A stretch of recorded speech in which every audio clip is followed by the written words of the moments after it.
Naomi Cross stood at the gate in Terminal 4 at JFK International Airport, holding a boarding pass she had confirmed earlier. The pass said 1A. Move along. That seat's taken. We've got a real VIP boarding. The words landed flat and final, like a gavel coming down on something that had never been given a chance to speak. The man behind the counter was telling her the seat no longer meant what it said. His name tag read, Grant Ellison, Ground Operations Supervisor. He had silver hair, a pressed uniform, and the particular kind of confidence that comes not from accomplishment, but from years of standing at a desk where people needed something from him. He looked at Naomi the way certain men look at weather, briefly, dismissively, already moving on before the assessment was complete. She was wearing dark wash jeans, a white cashmere sweater, and clean white sneakers. No logo on the bag, no jewelry worth noting. Her hair was pulled back simply. She carried a slim leather tablet case in her left hand and nothing else. Grant saw a woman who did not match the mental image he kept filed under first-class passenger. He did not see the rest. Row 24F, he said, already looking past her. That's your seat now. You've been moved. Naomi did not move. Before we go any further, have you ever been dismissed by someone who had absolutely no idea they were talking to the person who signs their paycheck? Drop your city in the comments right now, because in the moments ahead, this woman is going to make one phone call that freezes $940 million. And every single person who thought they had the upper hand is about to find out exactly how wrong they were. Hit that subscribe button and turn on notifications so you never miss a story like this. And now, let's go back to where this all began. Naomi Cross arrives at the airport the way she does everything that matters to her, without announcement, no private car, no assistant trailing behind with luggage. She takes a standard taxi from Midtown Manhattan, tips the driver well, and wheels her own bag through the terminal doors. She has done this deliberately for years, and anyone who works with her closely enough to know her habits understands why. She wants to see the world the way the world actually is, not the curated version that parts like water in front of wealth and power. She wants to feel the friction. She wants to know what it is like to stand in a line, to be looked at before being spoken to exist in a public space as simply a person, not a title. Today, the friction is going to be significant. She is the founder and CEO of Apex Capital Partners, a private equity firm that manages $38 billion in assets across 4 continents. She built it from a single conference room with 2 employees, a second-hand coffee maker, and a business plan that 3 banks refused to fund.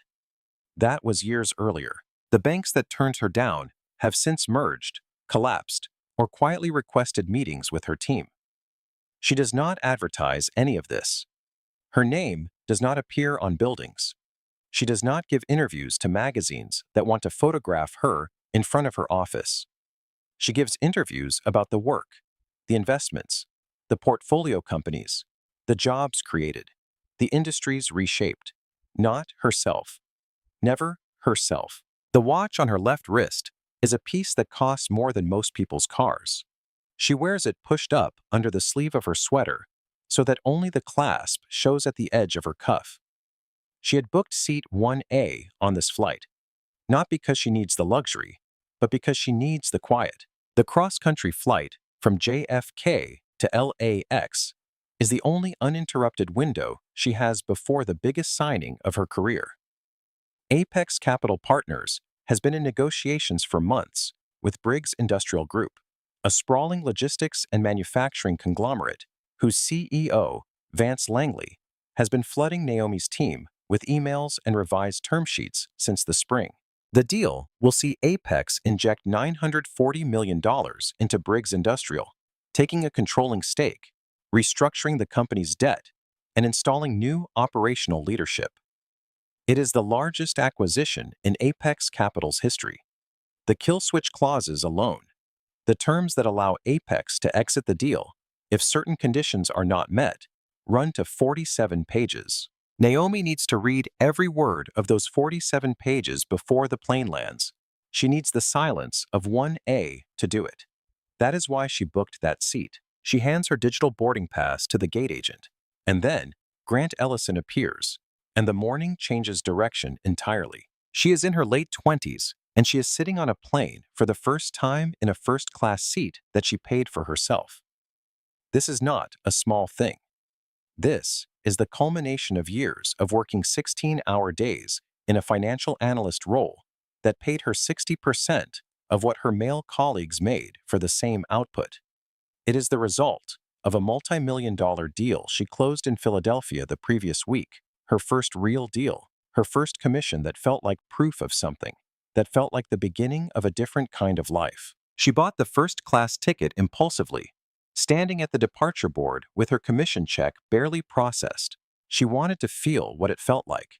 She wanted to sit in the wide seat and look out the wide window and know, even just once, that she had gotten herself somewhere. She finds her seat, 3A, and settles in. The man in 3B arrives a few minutes later. He is white, in his early 50s, wearing a suit that fits the way expensive suits fit, with the kind of easy authority in his posture that suggests he has never once had to wonder whether he belongs anywhere. He looks at his seat, then at Naomi, then at her boarding pass, then at her face again. He catches the eye of a passing flight attendant and says something in a low voice. Naomi can hear it. The acoustics of airplane cabins are unkind to whispered condescension. "Are you sure about the seating arrangement here?" The flight attendant, to her credit, looks briefly mortified. She checks Naomi's boarding pass with a polite efficiency that makes clear she already knows there is nothing wrong with it.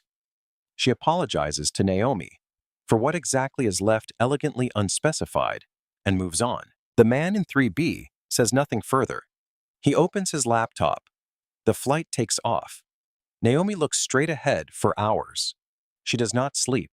She does not eat the meal she is offered. She simply sits in the seat she paid for and feels, with a clarity she will never forget, the specific weight of being questioned for existing in a space. It does not break her. She has been broken before and has learned that the breaking is not the end of anything. It is material. It is what you build from. But she makes a decision somewhere over the Midwest, in a seat she earned and was still made to justify. She will build something so undeniable, so structurally solid, so beyond reasonable dispute, that no one will ever again be able to question her presence with a look or a word or a redirected doubt. She will not ask for the seat. She will own the plane. Years pass. She does own the plane, several, in fact, as portfolio assets. And now, standing at the gate in Terminal 4, she feels the same temperature in the air that she felt years earlier at cruising altitude. The same assumption, the same quality of dismissal, delivered by a different man in a different uniform. Nothing has changed, and everything is about to. Vance Langley has been in the business of logistics and manufacturing for decades, and for most of those years, Briggs Industrial Group was a genuine empire. At its peak, the company employed tens of thousands of people across many states. It moved freight. It built components. It held government contracts worth hundreds of millions. Vance Langley was on the cover of Forbes. He gave commencement speeches at business schools. He sat on the boards of 3 nonprofit foundations and used the photo opportunities strategically. But empires built on borrowed momentum are fragile in ways that do not show up on the glossy pages of financial supplements. They show up in the quarterly disclosures that no one reads carefully until they have reason to. They show up in the gap between what a company says it owns and what it actually does. They show up eventually at exactly the wrong moment. Briggs Industrial's debt-to-equity ratio began deteriorating years earlier. The $940 million that Apex Capital has agreed conditionally to inject into the company is not growth capital. It is effectively a life raft. Without it, Briggs Industrial cannot service its largest debt obligations. Without it, the creditors begin calling. Without it, the dominoes begin to fall in a direction that Vance Langley does not want to think about. While he is standing in an airport, about to board a plane to Los Angeles to sign the paperwork that will save everything, Naomi's team has spent months on due diligence. They have reviewed thousands of documents, interviewed dozens of executives, run every financial model that can be run. The deal is complex. The kill switch clauses are there because Naomi insisted on them. She does not write checks without guardrails. She does not invest in futures she cannot verify.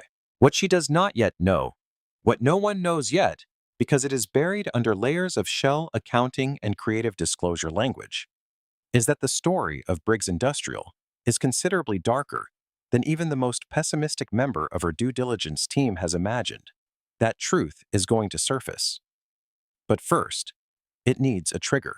The trigger is a seat assignment at the gate. Vance Langley arrives at the terminal with a rolling carry-on that costs more than most people's first car, a personal assistant who walks 2 steps behind him carrying a second bag, and the practiced ease of a man who has moved through airports as a priority passenger for so long that the friction of public travel has simply ceased to exist in his experience. He is tall, the kind of physical presence that takes up more room than its measurements technically require. His suit is charcoal bespoke, the kind of fabric that holds its shape even after a cross-country flight. His silver cufflinks catch the terminal light. His hair, steel gray and perfectly maintained, gives him the appearance of a man aged by authority rather than by time. He moves through the terminal with his chin slightly elevated and his eyes doing that particular thing. A brief automatic scan of everyone he passes, sorting them into categories of relevance. Most people do not make the cut. They are simply part of the backdrop of his movement through the world. He sees Grant Ellison at the gate counter, and his expression warms immediately. They shake hands with the familiarity of people who have spoken recently, not just met. This is not accidental. Vance had made a call days earlier when he confirmed his flight itinerary to ensure that the right people at the right terminal knew he was coming. He did not ask for the seat by name.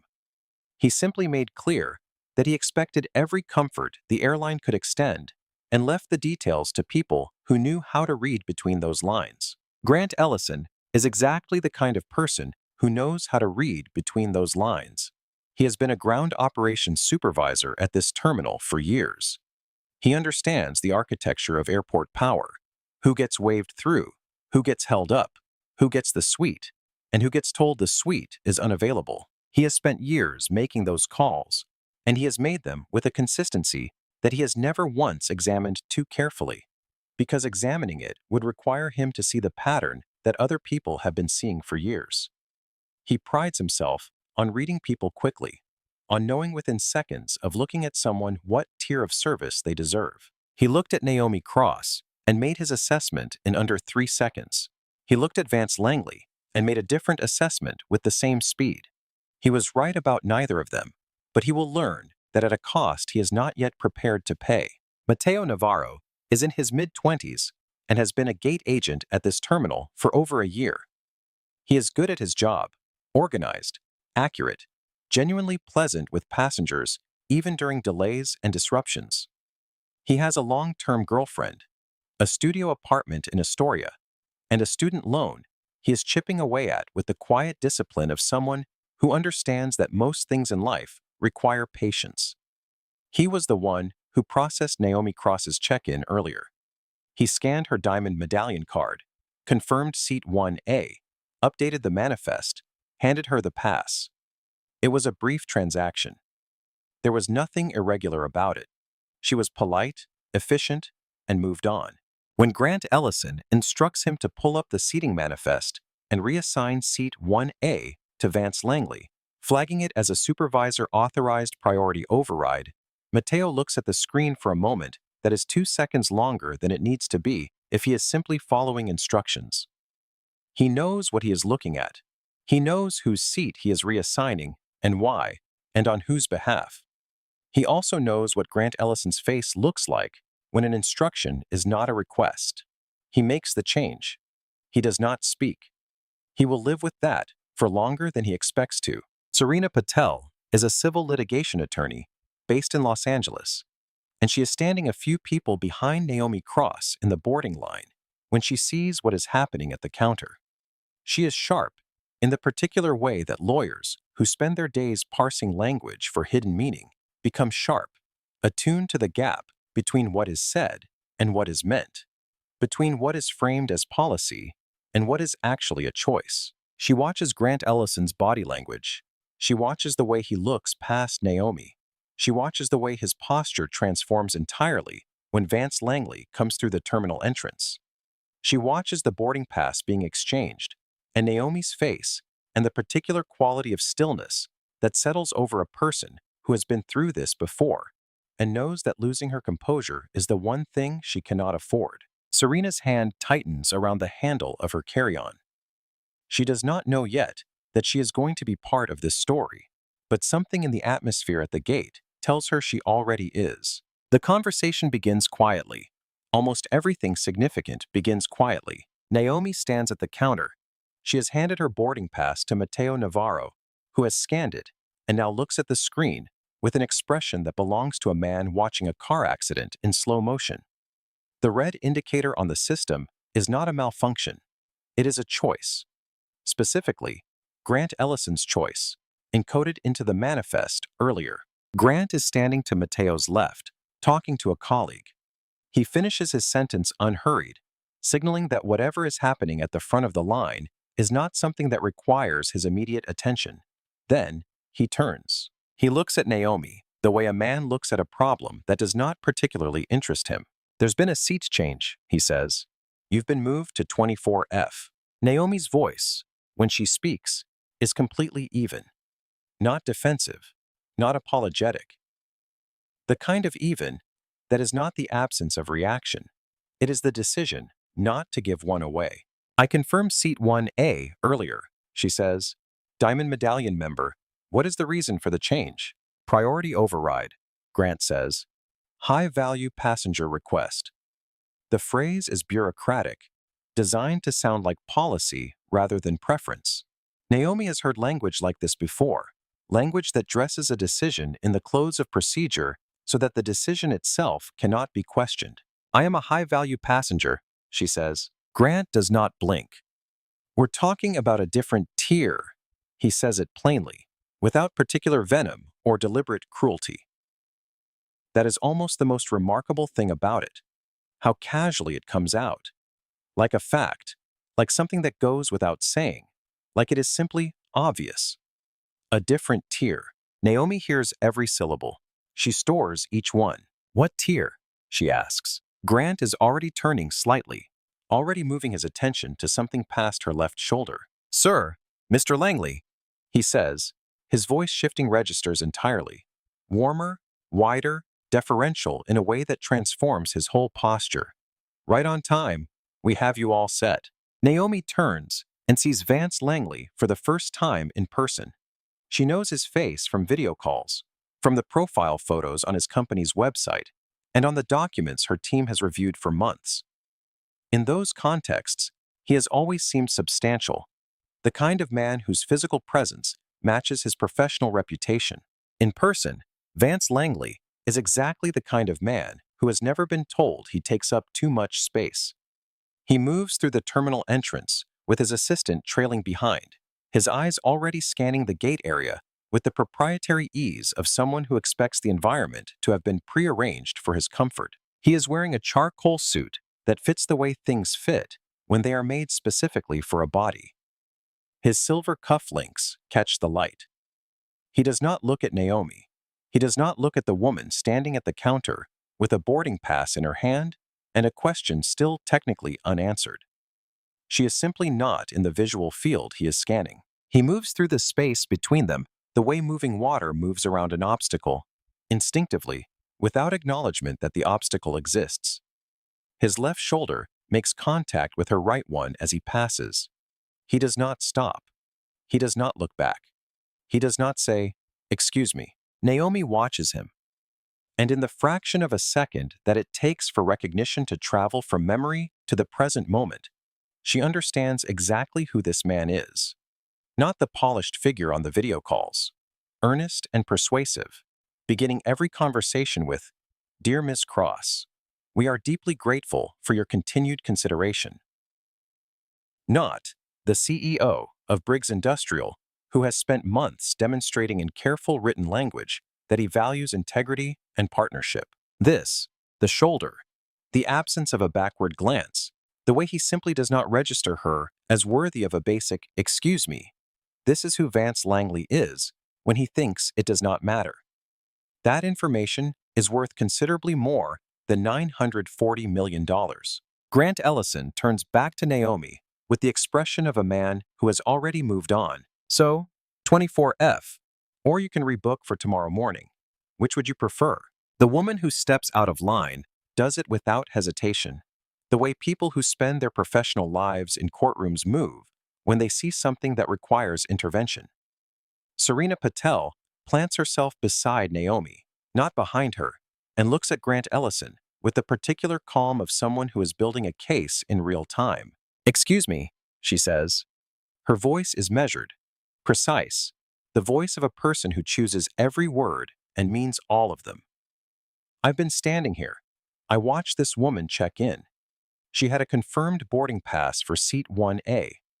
I'd like to understand in specific terms what authority a priority override gives a supervisor over a confirmed diamond medallion reservation."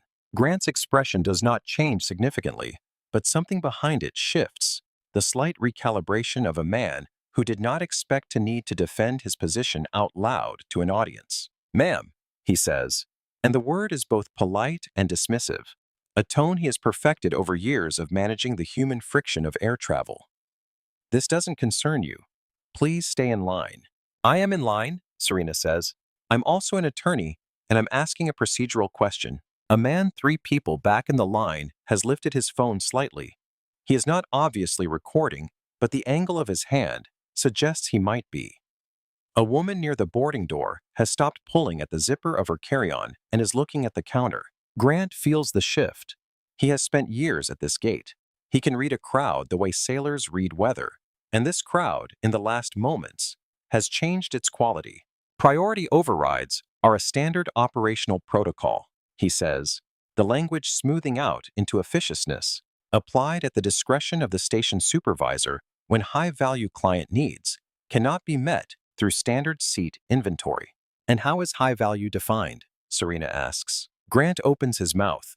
Naomi speaks before he can answer, and her voice is lower than Serena's, quieter, more contained, more dangerous for it. "He already answered that," she says.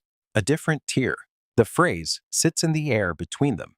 Mateo Navarro, behind the counter, is looking at his monitor with the focused intensity of a man who very much does not want to look at anything else. Grant Ellison makes the decision that people in his position almost always make when they feel their authority being questioned in public. He leans into it. It is the wrong decision. It is the decision that will cost him everything. He does not know that yet. He makes it anyway, because backing down requires a kind of self-awareness that his years of unexamined authority have not cultivated in him.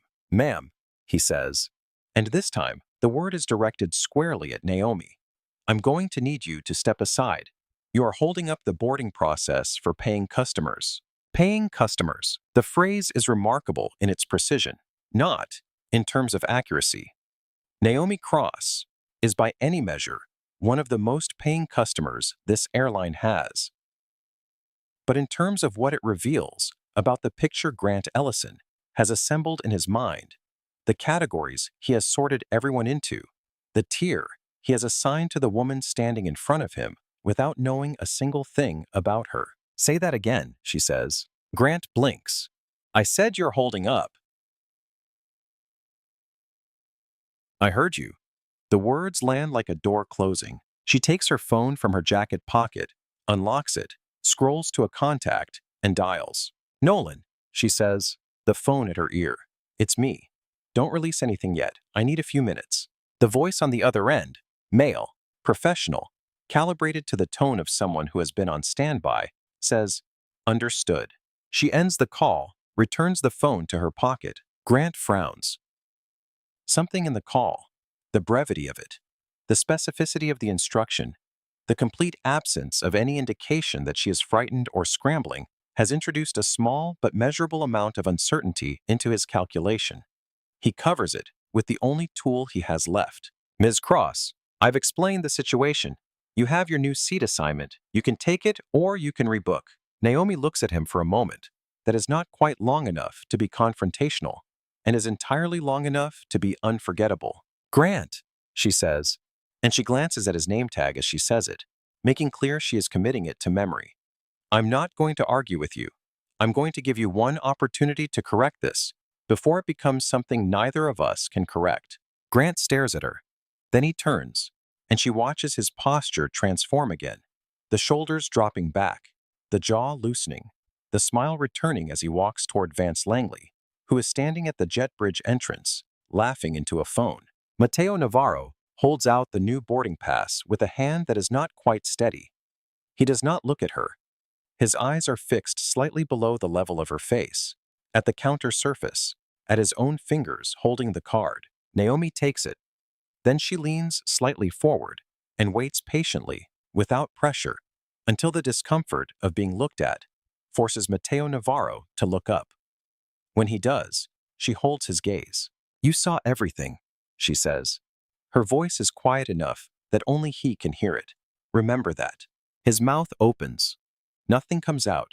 She has already turned away. At the entry to the jet bridge, Serena Patel falls into step beside her. Serena's boarding pass is for a seat a few rows behind.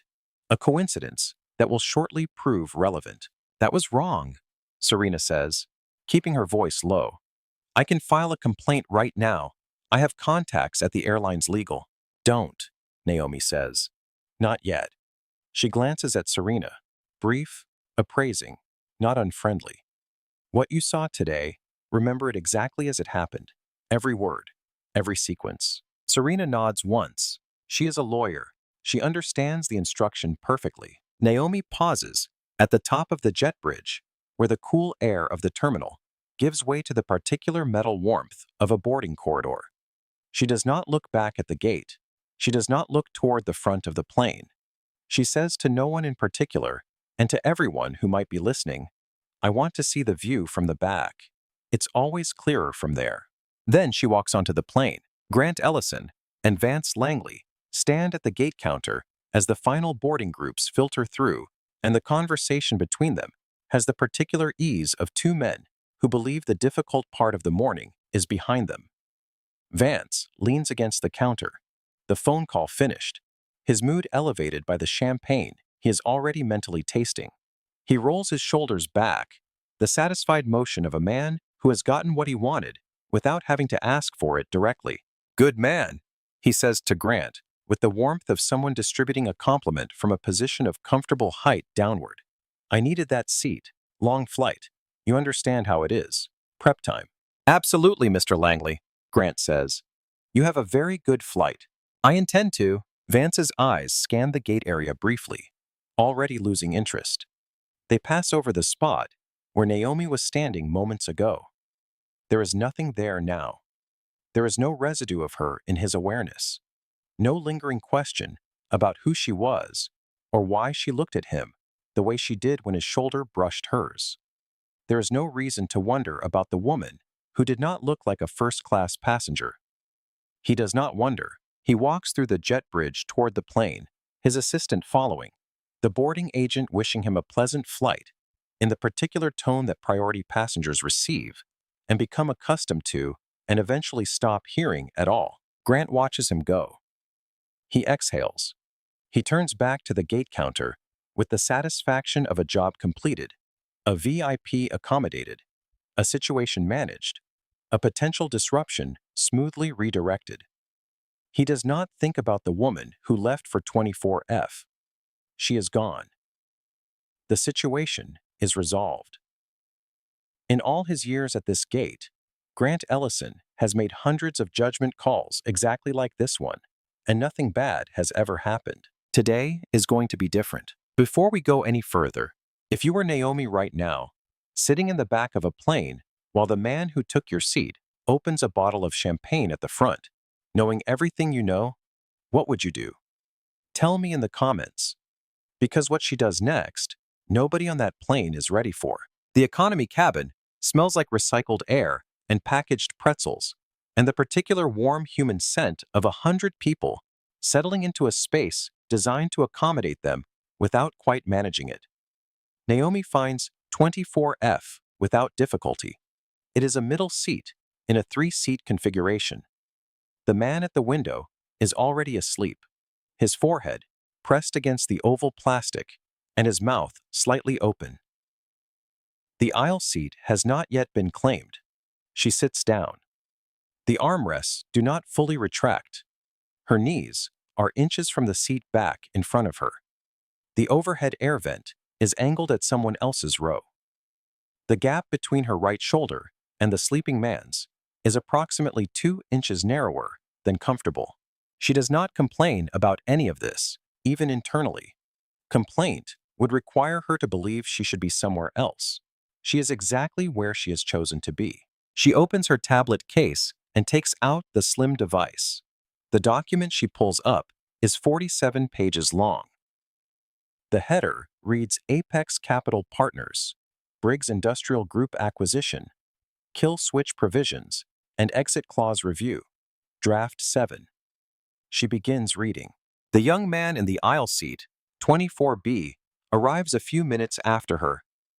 He is a college student with the particular alert but disheveled energy of someone who caught an early flight. He is wearing a hoodie with a university logo on the chest and carrying a backpack that he struggles to fit in the overhead compartment before giving up and wedging it under the seat in front of him. His name is Theo Langford. He is a first-year student at a film program in Los Angeles, and he has been in New York for a long weekend visiting his older brother. He has a phone with a good camera and the instinct of someone who was born into a world where the significant things that happen around you are things you document. He glances at Naomi when he sits down. He glances at her tablet. He glances at her face. He was at the gate. He saw what happened. He does not say anything yet, but he keeps his phone in his hand rather than in his pocket. She is in her mid-30s, and she is in a conference room in Chicago that costs more per hour to rent than she made in her first month of work. The room has floor-to-ceiling glass walls. The view is of the lake, gray-blue, and enormous. The table is long and pale and surrounded by chairs that cost a small fortune. And sitting in those chairs are 8 men, all white, all in their 40s or 50s, all wearing the specific variety of expensive but understated suit that signals old money in the financial industry. Naomi has spent weeks preparing for this meeting. Her pitch deck is 42 slides. The investment thesis is built on years of data and original research. The projected returns are by any reasonable standard compelling. She arrives at the conference room door at exactly the time the meeting is scheduled to begin and pushes it open. The man who is running the meeting, seated at the head of the table, silver-haired, reading glasses pushed up on his forehead, looks at her when she walks in. It is the look of a man whose assistant has told him the meeting is starting and who is expecting a specific type of person to walk through the door and who is now recalibrating because what walked in does not match the type he expected. "Are you from catering?" he asks. He is not trying to be cruel. That, in some ways, is the most revealing thing about it. He is simply asking the question that his assumption has generated. The question that follows naturally from looking at a black woman walking into his conference room and reaching for the most available explanation. Naomi sets her briefcase down on the table. She opens her laptop. She clicks to the title slide of her presentation and looks at the silver-haired man at the head of the table. "No," she says. Her voice is completely even. "I'm the reason you called this meeting." She gives the entire presentation, all 42 slides. She answers every question. And there are more questions than she has faced in any other pitch meeting. Harder questions. More skeptical questions. Questions that have to work harder to find fault with the numbers because the numbers are not the problem. They do not invest. Years later, Apex Capital Partners is the fastest-growing private equity firm in the northeastern United States. The silver-haired man at the head of that Chicago conference table, his name is Warren Caldwell, and he is not a bad person, just a person whose vision was built in a world with narrow apertures, is in the waiting area outside Naomi's office in Baltimore, holding a folder of materials for a meeting she has agreed to take. She remembers the conference room. She remembers the question. She uses it the way she uses all of it, not as fuel for resentment, but as raw material for accuracy, for knowing exactly what the world is, so that she can build something that changes it. Silence, she learned in that Chicago conference room, is not weakness. Silence is the loaded weapon. The question is simply when to use it. The plane is somewhere over the Midwest. The seatbelt sign is still on. The answer to that question is getting closer. The flight attendant for the economy cabin on this sector of the aircraft is Kendra Blake, and she has been doing this job for years. She is methodical, professionally warm in the way that genuine warmth and professional training produce when they have had enough time to blend. She is not the kind of person who misses things. She notices when someone's face does not match their body language. She notices when a passenger is struggling with something that has nothing to do with the flight. She notices because noticing is a survival skill in a job that requires you to manage the emotional temperature of 100 strangers in an enclosed space for hours at a time. She was in the crew area near the jet bridge when the boarding was completing, and she heard Mateo Navarro talking to one of the other agents. She heard enough of it to understand the shape of what had happened at the gate. A confirmed seat, a reassignment, a supervisor's call, a woman who had not made a scene, but who had also, Mateo had noted, looked at him in a way he kept describing, and then trailing off from without finishing the sentence. Kendra pushes the beverage cart down the aisle of the economy cabin. She reaches row 24. She pours a water for the sleeping man at the window without waking him. She looks at the woman in the middle seat. Water? Coffee? She asks. Coffee, Naomi says. Thank you. Kendra pours it. She sets the cup on the tray table. Naomi looks up from her tablet to take it, and for a moment, their eyes meet. The brief, unremarkable eye contact of a flight attendant and a passenger, and yet something passes between them in it that Kendra cannot quite name.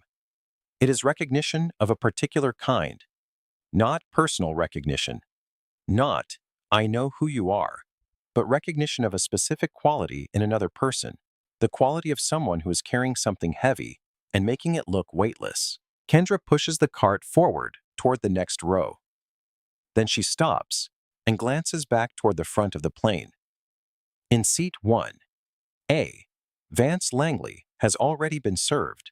His champagne is in a real glass.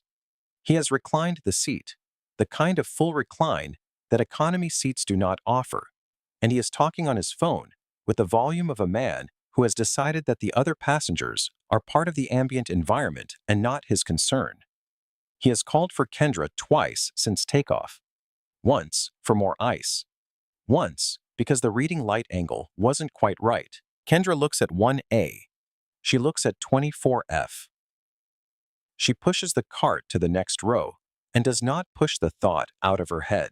She lets it stay there, taking up space. Ground operations supervisors do not routinely board aircraft after departure. There are procedures, protocols, jurisdictions. The plane, once in the air, belongs to its crew. But Grant Ellison is on this flight because Vance Langley's team requested it specifically when booking an onboard VIP liaison, the kind of arrangement that large corporate accounts can request and that certain senior ground staff occasionally agree to for cross-country routes. Grant will be traveling to LA for a day and returning the next morning. He has done this before for other accounts. It is, in his professional universe, a coveted assignment. He appears in the economy cabin aisle mid-flight, making his way toward the rear, ostensibly checking something with the crew, which is broadly accurate and also covers the fact that he wants to walk past row 24. He stops at row 24. Comfortable back here, ma'am? His tone is an attempt at something light, friendly even. The attempt makes it worse. Told you 24 degrees Fahrenheit wasn't bad. Better than fighting for legroom up front, right? Naomi does not look up immediately. She finishes the sentence she is reading. She sets the tablet at a slight angle on her tray table. Then, she looks up at Grant Ellison with the unhurried attention of someone who has been waiting for this moment and is in no hurry now that it has arrived.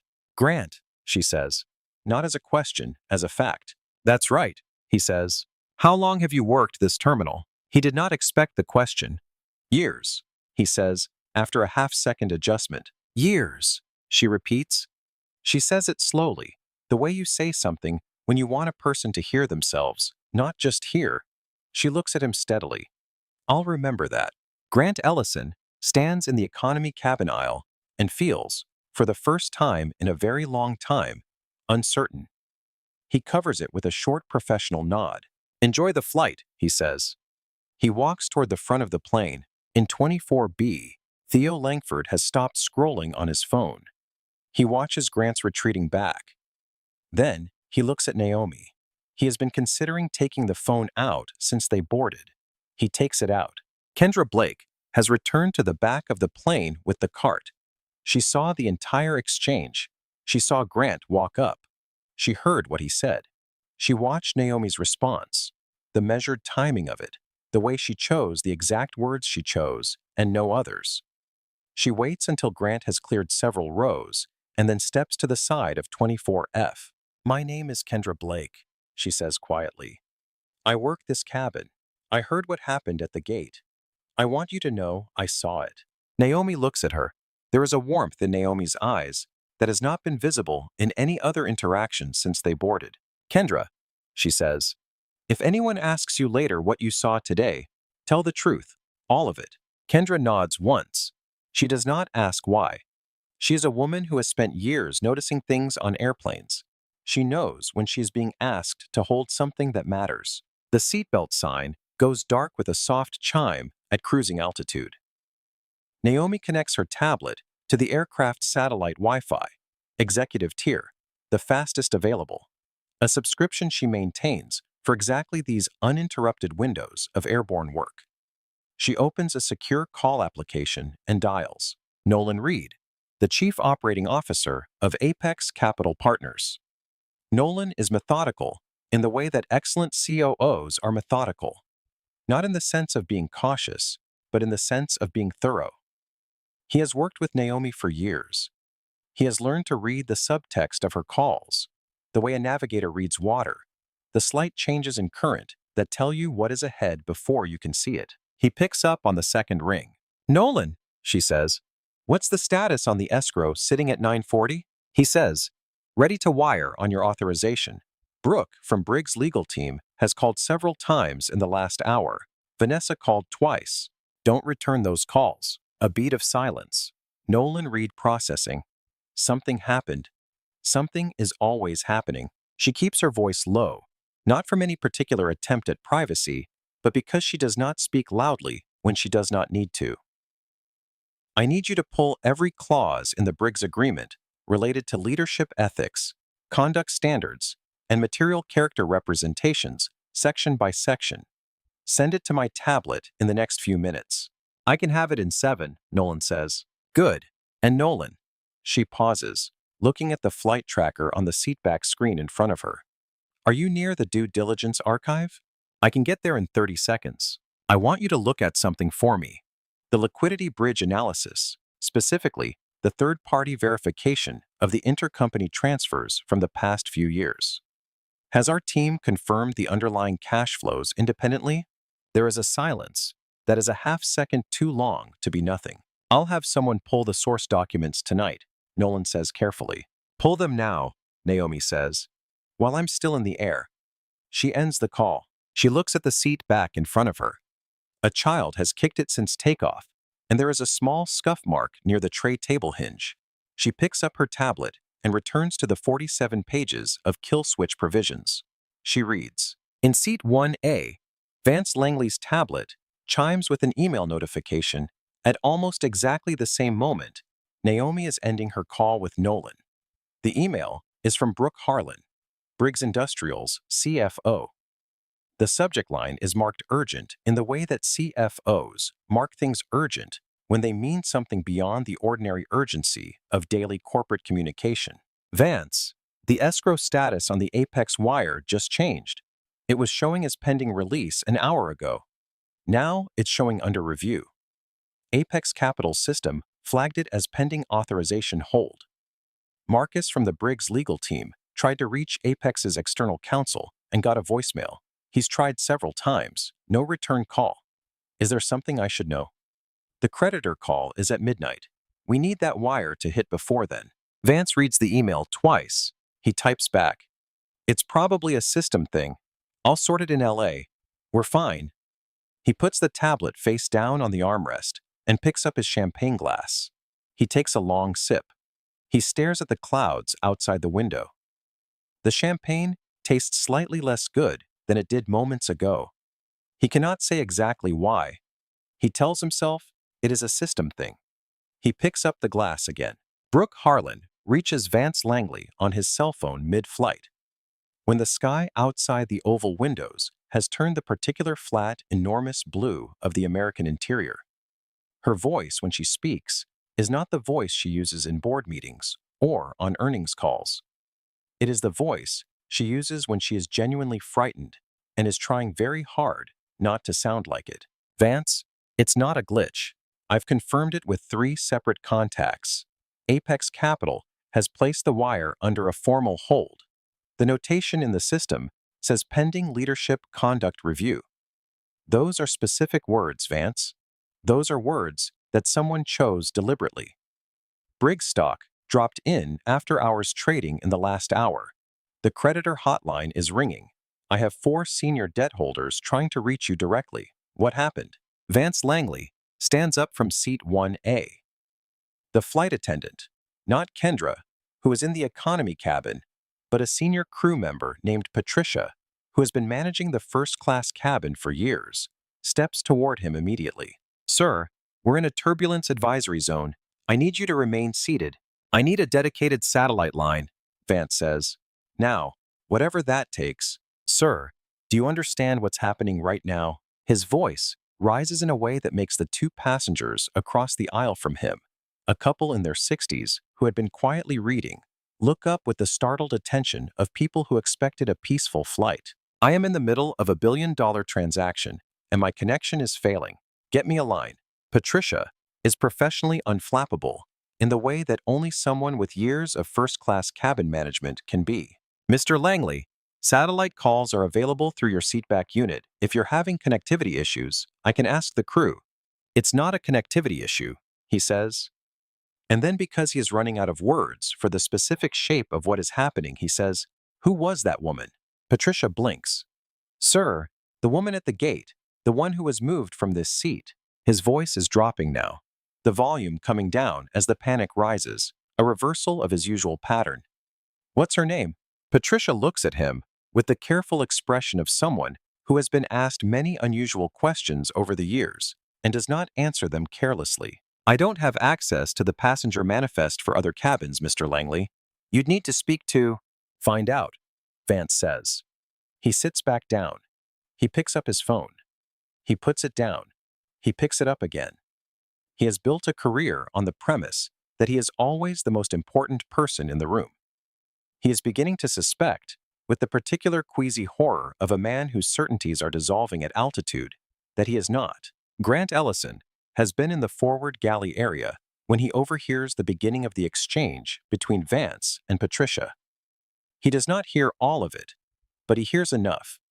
He hears the woman at the gate, the one who was moved. He straightens his jacket. He walks toward the economy cabin. He passes through the curtain divider and moves down the aisle. He stops at row 24. Naomi Cross is reading. She has not looked up. "Ma'am?" Grant's voice has changed since the gate. The authority in it is still there. Years do not dissolve in a few hours. But underneath it, there is something new, something careful. "I'm going to need to verify your passenger information." "My information was verified when I checked in, Grant. This is a routine security check." Naomi sets the tablets down. She turns to look at him directly, with the full attention she has been careful not to spend too freely today. Reserved, calibrated, and now deployed with the precision of someone who has been waiting for exactly this. "No, it isn't," she says.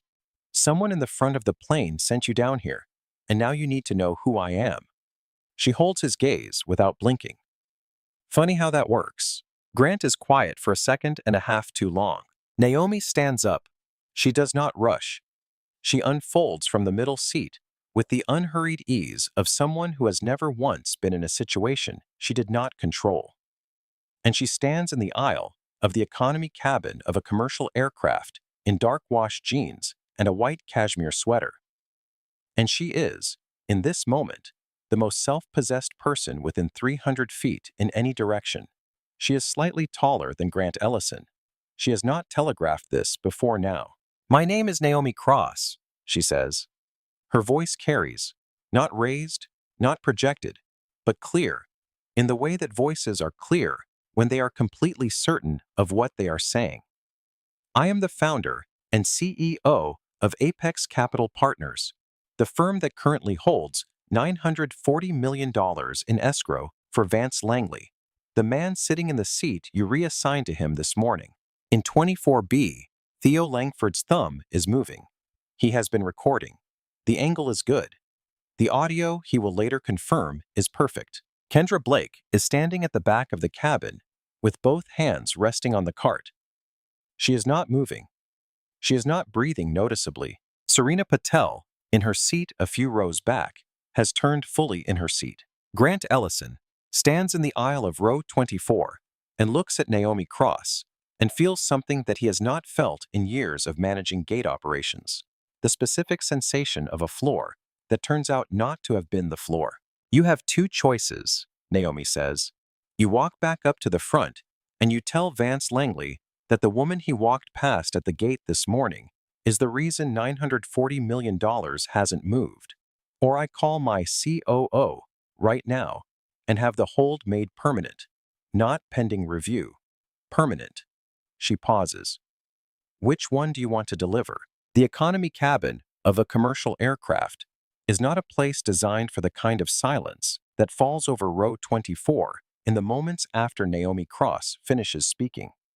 It is designed for the ambient noise of travel, the hum of the engines, the rustle of headphones, the soft percussion of the recycled air system.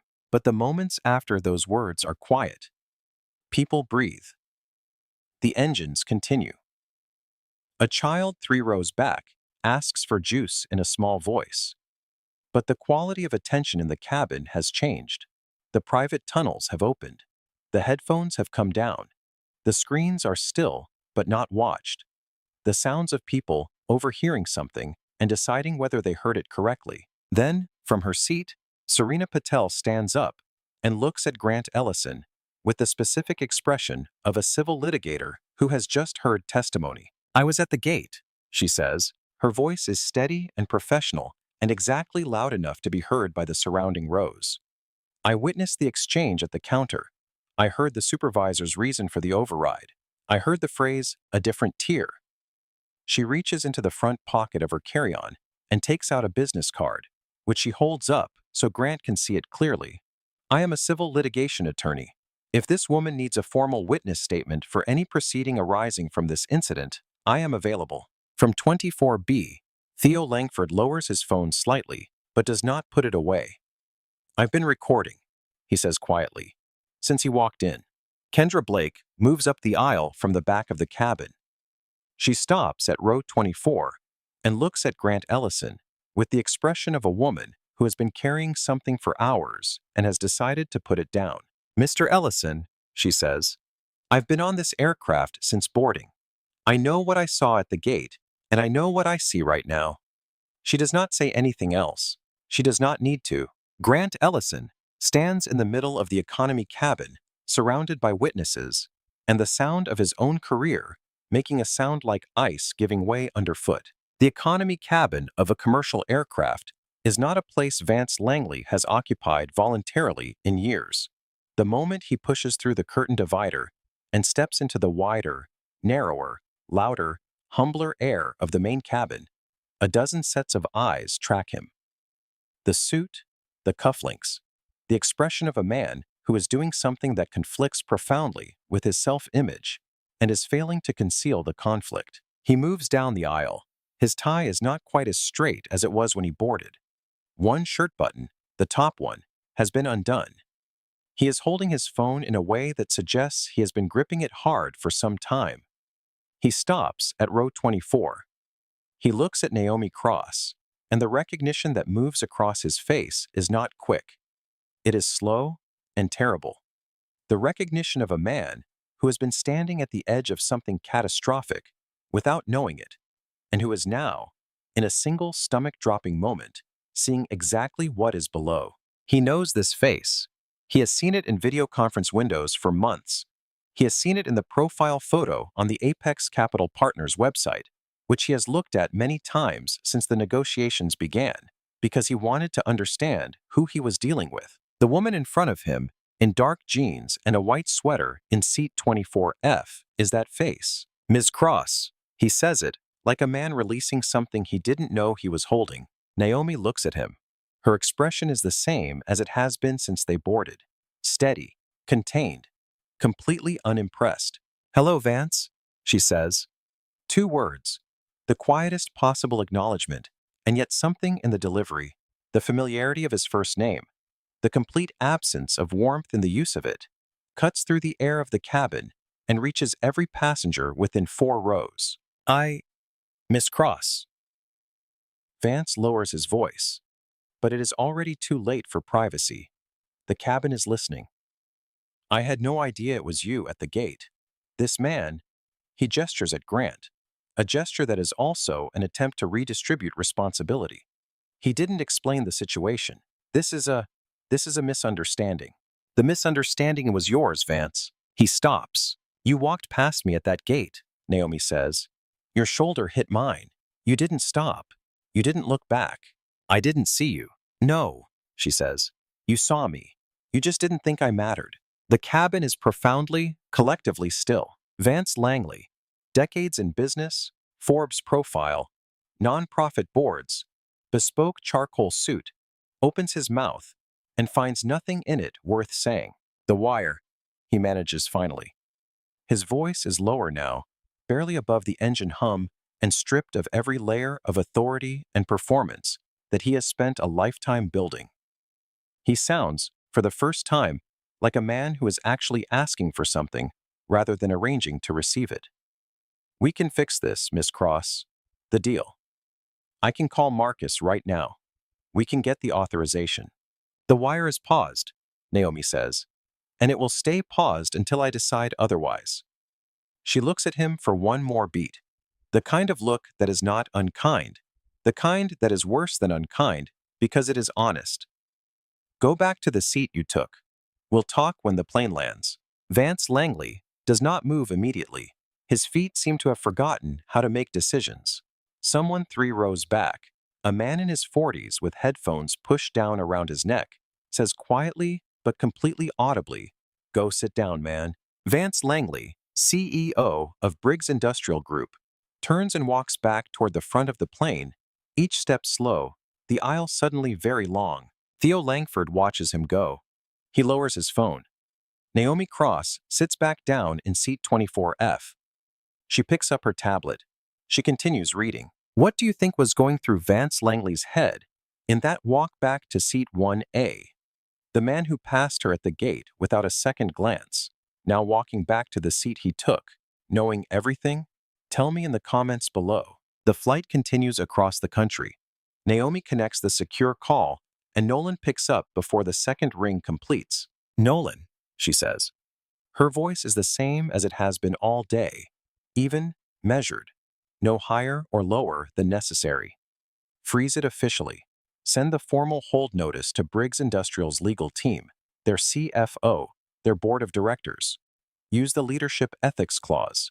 Section 14, paragraph C. It covers material conduct that reflects negatively on partnership integrity." Nolan does not ask for clarification. He has pulled the documents. He knows exactly what Section 14, paragraph C says because he has read the entire agreement many times. "Done," he says. "And Naomi, do you want me to notify the Journal's financial desk?" "Not the full story," she says. "Just the hold notice. Let them run with that. That's going to move the stock." "I know," Nolan pauses, the kind he allows himself once in a long while, when something he needs to say is not about business. Are you all right? She looks at the oval window of the economy cabin. Outside, the clouds are thin and flat, and the land below is enormous. I'm reading, she says. I'll talk to you when we land. She ends the call, places the phone in her lap, returns to the 47 pages. She has pages left to read. She reads them. The flight from JFK to LAX crosses time zones and states and approximately centuries of American mythology about what success looks like and who gets to have it. In the last hours of the flight, the mythology is being quietly rewritten. In seat 1A, Vance Langley does not drink the rest of his champagne. He sits with the glass at an angle on his tray table, the remaining liquid warming slowly and then going flat. His phone is in his hand, and the notifications on the screen are arriving at a rate that suggests a situation cascading beyond the point where individual responses can catch it. Brooke Harlan has sent multiple messages. The Briggs Industrial Board's general counsel has called several times. A name he does not recognize, someone from the creditor side, which means the information has moved faster than it should have, has left a voicemail that he cannot bring himself to listen to yet. The Briggs Industrial stock ticker, which he can access through his trading app, shows a number that he looks at once and then deliberately covers with his thumb. He does not eat the meal Patricia offers. He does not recline. He sits in the wide leather seat he spent the morning orchestrating and stares at the seat back in front of him and thinks in the specific way that people think when a large and terrible thing is still assembling itself out of components they can barely hold in their minds all at once. About a woman in a white cashmere sweater standing at a gate counter in seat 24F. Naomi Cross finishes the 47 pages of kill switch provisions somewhere over the western states. She closes that document. She opens a different one, the supplementary due diligence summary that Nolan has sent through in the last hour, responding to her request about the intercompany transfers. She reads the summary 3 times. Then, she sits very still for several minutes, looking at the middle distance, thinking about something that is not visible in the cabin around her, something in the numbers, something in the gap between what the documents say and what the documents, read very carefully in a particular sequence, suggest. She sends Nolan a 3-word message: pull everything. Now, in 24B, Theo Langford has reviewed the footage several times. The audio is clear. The angle captures Grant Ellison's face when Naomi Cross says her name and her title. It captures Vance Langley's walk of recognition and the specific undeniable slowness of his retreat. It captures the cabin's silence and Serena Patel's statement and Kendra Blake's measured, deliberate words. He has not uploaded it yet because Naomi Cross told him at the gate to remember what he saw. She did not tell him to post it. He is a first-year film student, and he understands instinctively the difference between documentation and publication and the responsibility that lives in that gap. He decides he will ask her when the plane lands. Grant Ellison appears in the economy cabin aisle for the second time on this flight, and this time he does not carry any of the day's authority with him. That quality, the years of solidity, of a man who knows exactly where he stands in the architecture of an airport, is gone from his posture as entirely as if it had never been there. He stops at row 24. Ms. Cross? His voice is careful in the way that a voice is careful when it is carrying something fragile. I want to formally apologize for the seat reassignment this morning. I can have you moved back to seat 1A immediately. Mr. Langley has indicated he is willing to take any available seat. Naomi looks up from her tablet. Where would he sit? She asks. He said any seat, whatever works. Tell him to stay where he is. Grant blinks. Ms. Cross. I'm comfortable here, Grant. She says it without any particular edge, as a statement of fact. Then, and Grant, your apology is noted. But noted is not the same as accepted. Grant stands in the aisle and receives this information. He is a man of decades' worth of self-concept professional, capable, a person who reads situations and responds correctly. And that self-concept is being dismantled in the economy cabin of a commercial aircraft by a woman in a middle seat who is not angry at him, who is something considerably harder to argue with than angry. "I've been in this job for years," he says, and he doesn't quite seem to know why he is saying it, only that he needs to say something. "I know," Naomi says. "That's what makes it worse." Kendra Blake, standing nearby, looks at Grant with an expression that contains an entire conversation she is not going to have out loud. Grant Ellison walks back to the forward galley. He does not come to the economy cabin again. Theo Langford looks at the footage one more time. He looks at Naomi Cross, sitting in 24F, reading unhurried, as if the entire center of gravity of her world has not shifted in the last few hours. Then he looks at the caption he has drafted and redrafted several times. He taps her arm lightly. She looks up. "I have footage," he says. He holds up the phone, not to show her, but to indicate it, from when the supervisor came down and when the other guy, the one from the front, came back. Naomi looks at the phone, then at him. "How old are you?" she asks. 19. She's quiet for a moment. Not the waiting kind of quiet, the thinking kind. "What's your name?" "Theo Langford." "Theo," she says, "what you have on that phone is yours. You decide what to do with it. I can't tell you to post it, and I can't tell you not to." She pauses. "But I'll tell you this. Whatever you decide, decide it because you believe it's the right thing to do, not because of the views. Those will come either way." Theo looks at his phone. He looks at the caption. He reads it once more. "CEO gets bumped from first class by the man who needs her 940 million. Watch what happens." He presses upload. By the time the plane begins its descent into LAX, the video has tens of thousands of views. The wheels of the aircraft touch down at LAX with the specific sound of a long journey resolving into ground. The cabin lights brighten. The seatbelt sign chimes. 100 people begin the familiar ritual of reaching for overhead bins and checking phones and preparing to re-enter the world. Naomi Cross is the last person in the economy cabin to stand up. She folds the document she has been reading, not digitally, but in her mind, each clause placed carefully in its proper category. She puts the tablet in its case. She adjusts the strap of her bag on her shoulder. Then she stands, steps into the aisle, and walks toward the front of the plane at the same unhurried pace she walked into the terminal that morning. She passes seat 1A. Vance Langley is sitting in it. He does not stand. His phone is in both hands, thumbs moving in the frantic staccato way of a man fielding more simultaneous crises than he has fingers for. His jacket is off. His tie is loosened. The champagne glass has been cleared away, but the absence of it has not improved anything. He looks up as she passes. Naomi does not slow down. She does not stop. She meets his eyes for exactly 1 second, the briefest possible acknowledgement, and then she is past him and moving up the jet bridge. Waiting at the far end of the jet bridge, standing a few steps apart with the specific tension of people who have been waiting together for something difficult, are 2 figures. The first is Brooke Harlan, Briggs Industrial's CFO. She is holding a tablet against her chest like a shield. The second is a man from Naomi's security detail in a dark suit, standing at an angle that makes clear he is not there for decoration. "Miss Cross." Brooke steps forward. Her voice is controlled in the way that voices are controlled when control is an active, effortful choice.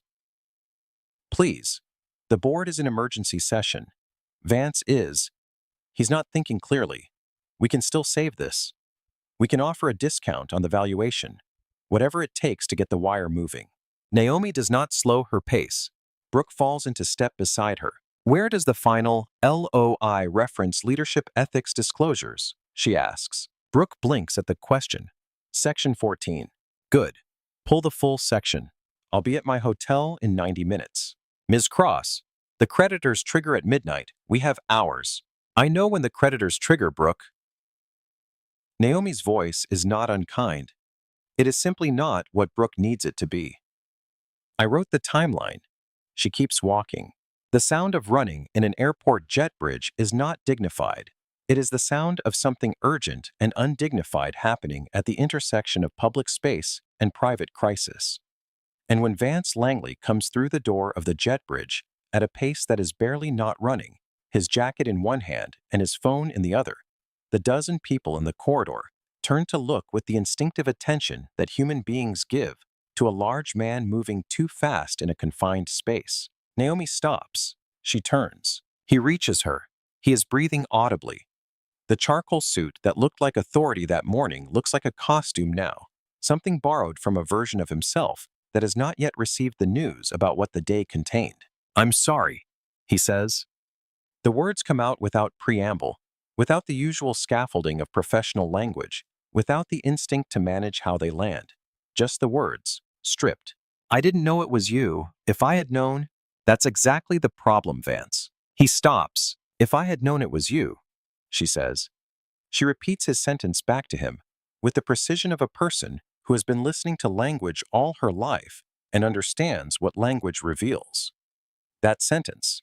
That's the entire problem. He stares at her. "The woman you walked past at that gate," she says. "Whoever she was, she deserved the same basic courtesy you would have given me if you'd recognized me. And you didn't give it to her. You didn't give it to me." A pause. "Don't apologize to me for not recognizing me. Apologize for who you are when you think it doesn't matter." Vance opens his mouth. He closes it. Naomi takes out her phone. She dials. "Nolan, release the full hold notice to all parties. Add my personal statement. Apex Capital does not invest in leadership that treats people as furniture. We are officially withdrawing from the Briggs acquisition." She lets one beat pass. Permanently. She ends the call. She puts the phone in her bag. She looks at Vance Langley one last time, not with anger, not with triumph, with something quieter and more final than either. Then she turns and walks toward the terminal exit. Vance Langley stands in the LAX jet bridge with his jacket in his hand and watches the woman he spent months trying to do business with walk away from a $940 million deal. Around him, people move. The airport does not pause for anyone's particular catastrophe. The corridors are full of ordinary travelers in transit between one life and another. None of them knowing, none of them stopping. He does not follow her. Back at the arrival gate at LAX, where the flight has docked, Serena Patel is on her phone. She has been on her phone since before the plane landed, reaching out to her firm's aviation law contacts, compiling the notes she has been keeping since she stepped out of the boarding line at JFK that morning. Her memory, for sequences of events, is the product of years of professional training, and she has deployed it fully today. She speaks to someone on the airline's legal accountability team for several minutes. She provides a detailed chronological account. She mentions Grant Ellison's name, his title, his exact phrasing at the gate. She mentions the phrase, paying customers. She mentions the phrase, a different tier. She gives her contact information. She indicates that she is available to provide a formal written statement. When she hangs up, she looks at the terminal around her, the ordinary, relentless movement of an international airport in the early evening, and she takes a breath. She did not go to law school to stand in boarding lines at JFK and watch things happen. She went to law school because she understood at a young age that the people who shape the world are the ones who write down what they saw. She saw everything today. She wrote it all down. Grant Ellison, by the end of the following business day, is suspended pending investigation. His badge is collected. The formal process begins.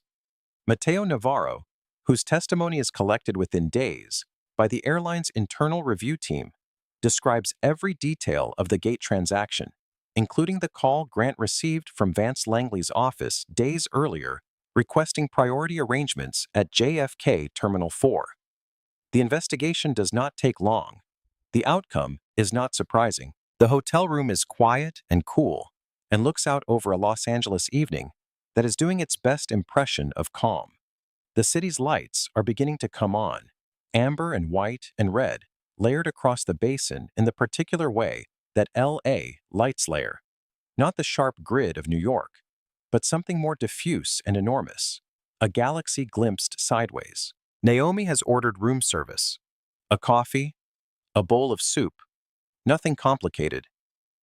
She has her laptop open on the desk and her phone within arm's reach, and she is sitting in the chair by the window in the way that people sit when they are about to receive information that will require them to be very still. Nolan Reed calls on video. He looks like a man who has not sat down in hours because he has not. His jacket is off. His shirt is still crisp. Nolan Reed's shirts are always crisp, a professional commitment that Naomi has noted and respected for years. But his expression carries the particular weight of someone who has been holding something significant for several hours and has been waiting for the right moment to put it down. "Tell me," she says. "The intercompany transfers," he says. He opens a document on his end and shares his screen. The document is dense financial analysis format, rows of numbers with annotations in the margins, red-flagged cells. We went back to the source documents, not the summaries, the actual bank confirmations and third-party transfer records, and the 940 was not going into Briggs Industrial Operating Accounts, Naomi. It was going into a series of holding vehicles, 14 of them in 3 jurisdictions, 2 in Delaware, 1 in the Cayman Islands. The money was going to be used to cover redemption requests from a group of investors who have been in a private vehicle that Vance has been running on the side for years. Our best estimate, from what we can see in the transfer architecture, somewhere between 900 million and 1.2 billion. He's been running a structure where the reported returns don't match the underlying assets. Early investors have been paid with money from later investors. Nolan pauses. He needed the apex wire to cover the next redemption cycle. Without it, the whole thing defaults within weeks. Naomi is still, completely, absolutely still. The stillness of a person whose mind is moving very fast and whose body has been instructed to do nothing that might disturb that motion. "If we had released the wire," she says, "the money would have gone into the holding vehicles within days. By the time anyone traced it, it would have been moved again. We would have been unsecured creditors in a bankruptcy proceeding with no realistic recovery timeline." She closes her eyes for a moment, not to retreat, to organize. "Nolan," she says, "call the Department of Justice Financial Crimes Division and call the SEC tonight. I want both calls logged and timestamped, and I want our own forensic accounting team working through the night on the full transfer architecture. Every dollar we can document, already on it." Nolan says, "I started making those calls an hour ago." Of course he did. "One more thing," he says. "Yes." The Wall Street Journal's financial desk called, not because of the hold notice, because of the video. It has millions of views. Naomi opens her eyes. She looks at the lights of the city. "Let them write whatever they have," she says. "And Nolan, whatever we find in the transfer documents, make sure the documentation goes to the Briggs board directly, not through counsel. Directly. I want every board member to know exactly what they have been running." She ends the call. She picks up the coffee. It has gone slightly cold. She drinks it anyway. Here is the thing that needs to be said plainly, because it is important, and because the full weight of it requires a moment of stillness in the telling. The reason Naomi Cross is sitting in a hotel room in Los Angeles tonight, with the forensic accounting team working, and the DOJ on notice, and $940 million still safely in escrow, is not because she is the most powerful person in the room. It is because Grant Ellison moved her out of seat 1A. If Naomi Cross had been allowed to board the plane as confirmed, if she had sat in 1A for the flight in the quiet she had planned for, reviewing the kill switch clauses, preparing to sign the deal in the morning, she would never have called Nolan from the boarding area with the instruction to pause the wire.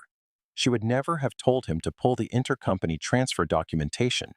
She would never have read the due diligence materials on the flight with the particular attention of someone who has been insulted and whose mind, as a result, is sharpened in a specific and useful direction.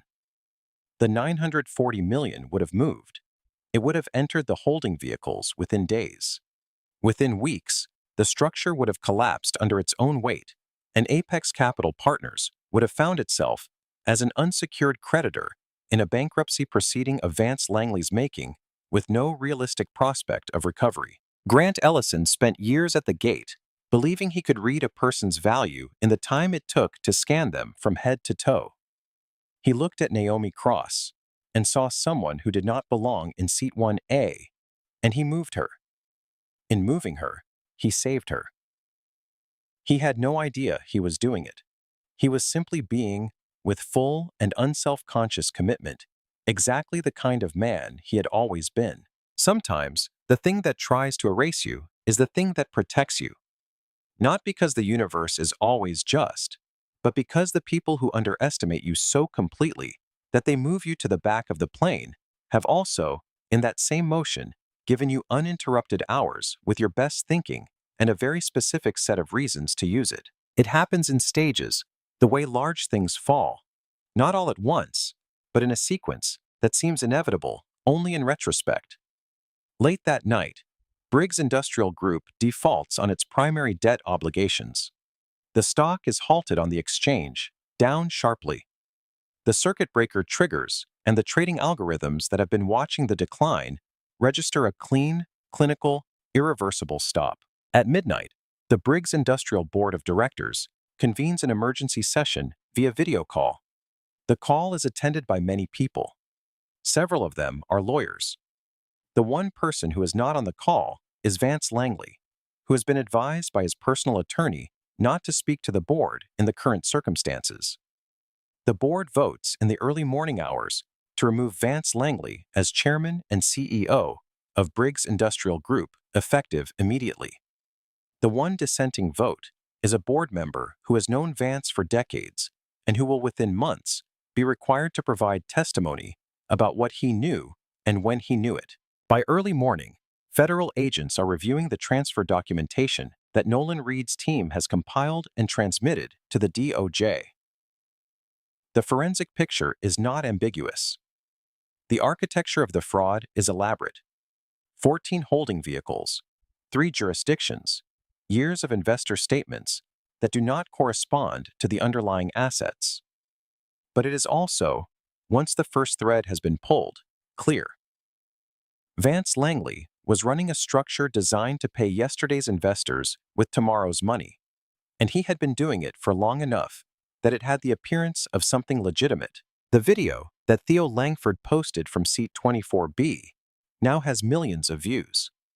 The thumbnail, the precise frame where Vance Langley stands at row 24 with his jacket open and his face doing the thing it did when recognition arrived, has been used by financial publications as the image for their coverage of the Briggs industrial collapse. Vance Langley is photographed leaving his apartment building in Manhattan early the next morning by a news photographer who had been waiting. He is wearing clothes that look like he slept in them, which he did not, because he did not sleep. He does not comment to the photographer. He puts one hand up in front of his face, a gesture that is itself a kind of statement, the hand of a man who has spent decades walking into cameras, confident and willing, and who now cannot afford to be seen. The process servers find him later that morning. He had been planning to leave for a property he owns in Connecticut, and they intercept him in the parking garage of his building before he reaches his car. The papers are legal. The case is clear. The hand that blocked the camera in the morning is the same hand that accepts the documents, and neither gesture looks the way he imagined it would. She reads it over her second coffee of the morning, sitting at the desk in the hotel room in the same chair where she received Nolan's call the night before. The Wall Street Journal headline reads, "Briggs Industrial CEO removed amid federal fraud probe.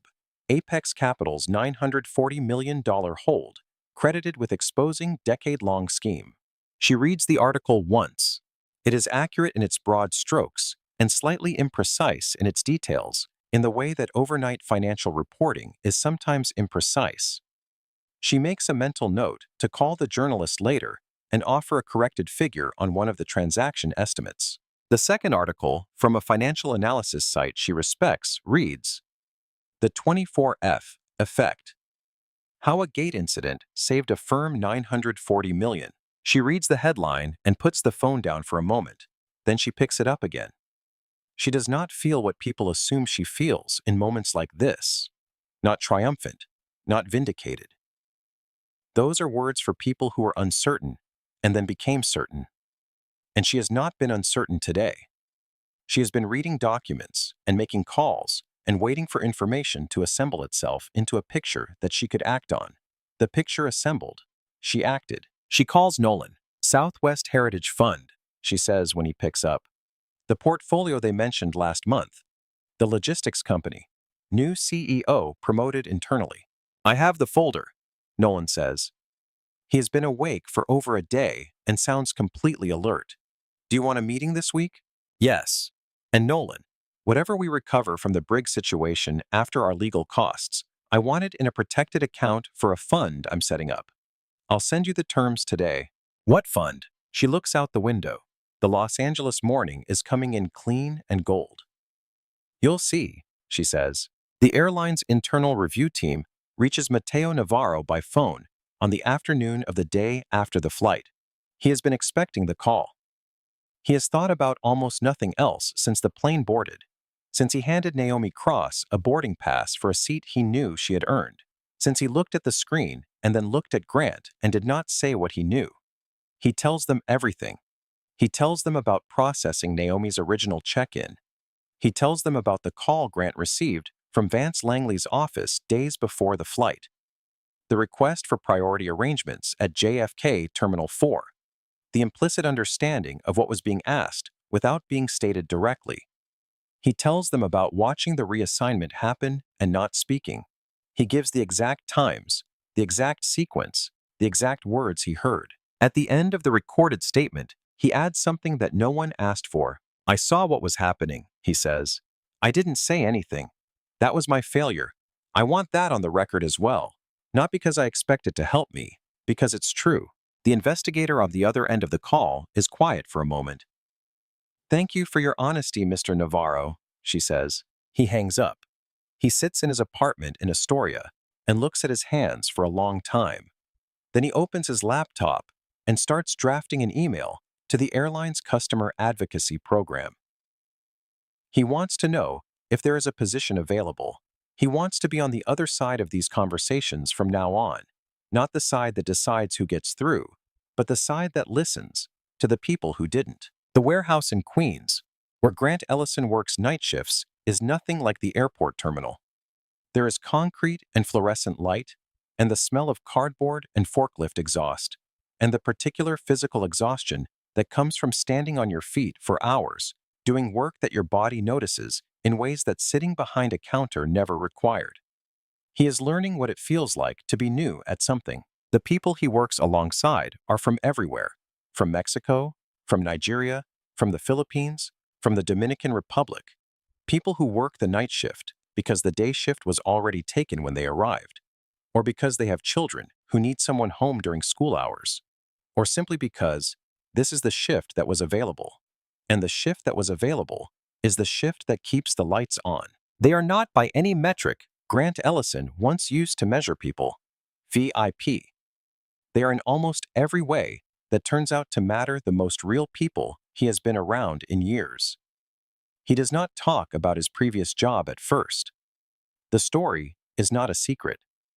The video has been seen by millions of people, and his name is not difficult to find in the coverage. But he does not lead with it. He simply works. He asks questions.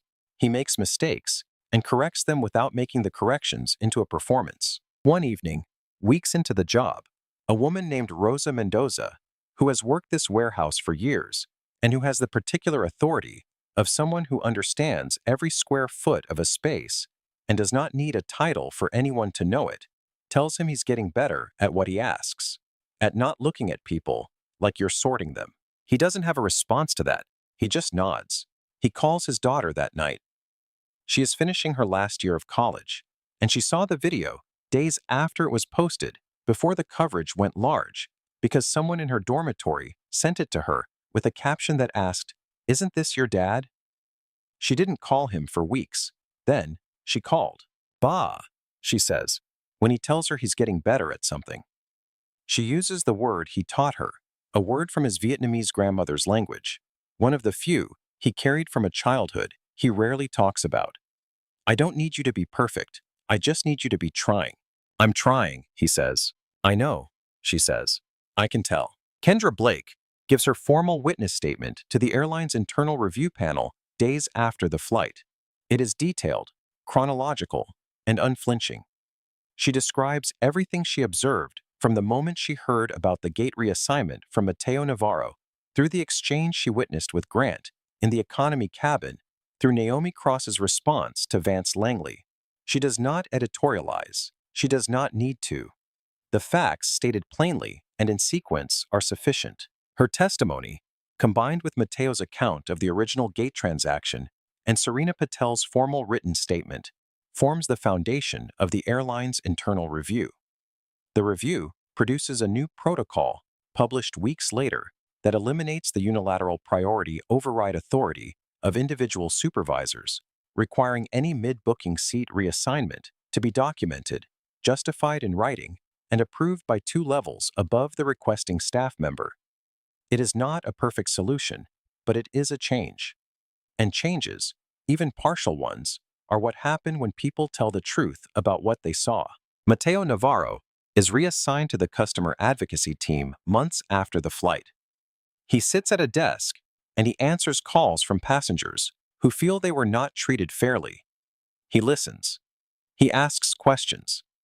He takes the complaints seriously in a way that he did not know how to do before.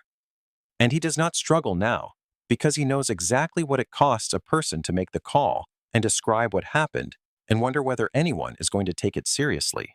He takes it seriously. Every call, every time. Theo Langford does not become famous from the video. The video becomes famous. Millions of views, dozens of media citations, a Wall Street Journal still frame. But Theo Langford remains by choice largely off-screen. He gives one interview to his university's student newspaper. The interview is brief. He asks them to change the headline to something about the story itself, not the views. They decline. He publishes the full interview on a personal blog instead, under a different title. "I just didn't put my phone down. The real story," he writes, "wasn't on my screen. The woman in the seat next to me was already telling it. I just made sure it couldn't be unseen." He continues his film program. He develops an interest in documentary work, specifically in stories about how power moves through institutions and about the people those institutions are supposed to serve, but often don't. He does not think of himself as someone who changed anything. He thinks of himself as someone who pointed a camera at something that was already happening, that he will later come to understand is not a small thing. Months after the flight, Naomi Cross is booked on a flight from Los Angeles to New York. She is traveling for the announcement of the Southwest Heritage Fund Partnership, a new investment that has moved faster than almost any deal in Apex Capital's history, partly because the new CEO of the fund's flagship logistics company turned out to be exactly the kind of leader she described to Nolan on the morning after the Briggs collapse.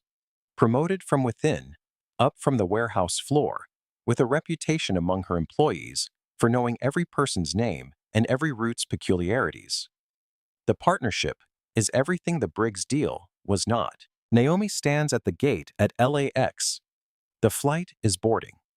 The gate agent, young, efficient, with the particular careful courtesy of someone who is new enough to the job to still think about every interaction, scans her diamond medallion card and looks at the screen.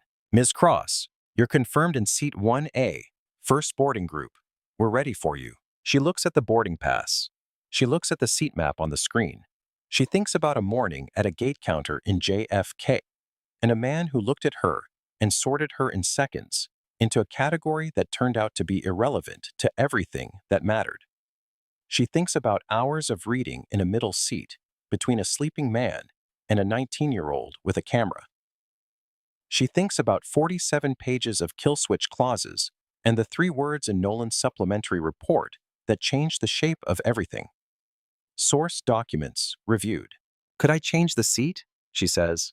The gate agent looks up, surprised, but not visibly flustered. "Of course. Is there a preference?" 24F, Naomi says. "If it's available." The agent checks. It is. He makes the change without asking why, which she appreciates. She walks down the jet bridge and finds the economy cabin and finds the seat. She settles in. She puts her bag under the seat in front of her. She takes out her tablet. The plane pushes back. The runway rolls beneath them. The engines climb. And then they are in the air over Los Angeles. The city spreading out in every direction below, enormous and complicated and indifferent and full of ordinary people living lives that matter in ways that never make the news. Naomi looks out the oval window. She is not choosing this seat as a symbol. She is not performing anything. She is choosing it because she knows something now that she knew less clearly before that October morning. The view from the back is not a lesser view. It is the full view.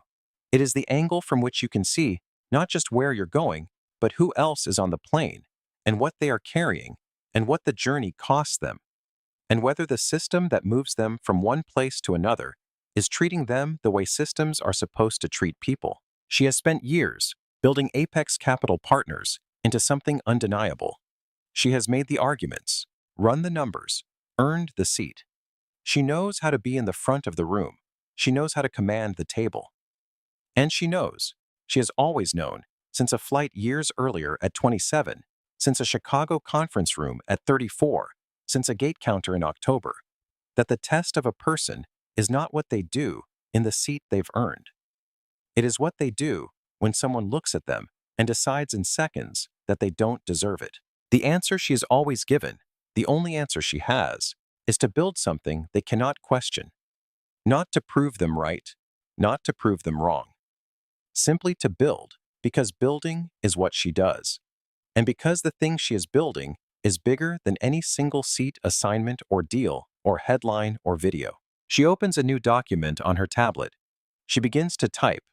The document is the charter for something new, a scholarship fund she has been drafting in her head for months, since that morning when she sat in a middle seat and realized with the particular clarity of a person who has been given exactly the conditions she needed, that the point of arriving is not to close the door behind you. The fund will be called the 24F Initiative. It will support first-generation students from underrepresented backgrounds who are studying finance, economics, and business leadership. It will provide not just tuition support, but mentorship access and the specific kind of preparation that teaches you how to sit in rooms where you are the only one who looks like you and remain without apology or performance, exactly who you are. She types for an hour. The plane moves east over the desert, over the mountains, into the wider country. The other passengers read and sleep and watch movies and live their lives in the compressed temporary community of a commercial flight. Naomi Cross writes, outside the oval window, the country is enormous and complicated, and still, in every direction full of people who have not yet been told what they can build. The real power was never the seat. It was the clarity she found when someone tried to take it. And that clarity, that specific, hard-won, irreplaceable understanding of what you are and what you are building and why, no one can move that. No override. No supervisor. No curtain pulled between you and the rest of the plane. You carry it. You keep it. You build with it. And you keep building long after the people who tried to erase you have been forgotten. Have you ever been dismissed by someone who had no idea who they were dealing with? Have you ever been moved to the back and found something there? A clarity, a decision, a direction that you could not have found anywhere else. Tell me your story in the comments below, because the person they overlooked might have been the most important person in the room. And sometimes, the seat they push you out of is exactly the one you needed to leave. If this story moved you, please share it with someone who needs to hear it today. Every share helps this message reach further. Hit that like button if you believe everyone deserves to be seen for who they truly are, not for what they look like or where they sit. And if you haven't subscribed yet, now is the time. We put out new stories every single week.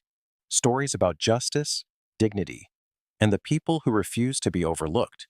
Hit subscribe and turn on notifications so you never miss one. Thank you for watching. Thank you for being here. And remember, your character is the only boarding pass that truly matters. This is a work of fiction. All characters, companies, and events depicted in this story are entirely fictional and created for entertainment purposes only. Any resemblance to real persons living or dead, or actual events, is purely coincidental.